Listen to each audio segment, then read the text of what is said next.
Hi, my name is Justin Conway. Today I'm going to explain how to adjust skin tone in Photoshop. Now, this could take a lifetime to master. It's a very complicated process.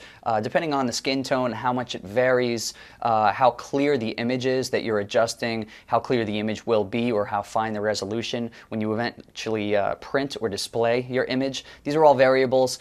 If you have a low-res image, it may be easier, and that's what we're going to be working with today. I'm going to do a very basic example of how to adjust skin tone or reduce blemishes and things like that. And then more detailed just require really just more finesse. So this is the basics. Let's take a picture of myself, and I have this scratch on my forehead. I also have like red eye and things in this picture. We'll skip past that for a second and just focus on this blemish right here, which was a scratch I had at the time. First thing you want to do is zoom in nice and tight. And if you zoom in like too much, you start to kind of lose it in the other colors, but you know, just enough that you can still see where it is. And go over here to use my favorite tool, which is the healing brush tool, and select the size that you like. I'm actually using a good size right now, which is 12.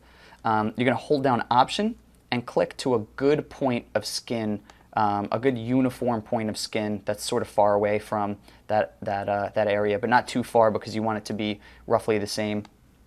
And then just actually click and slide across.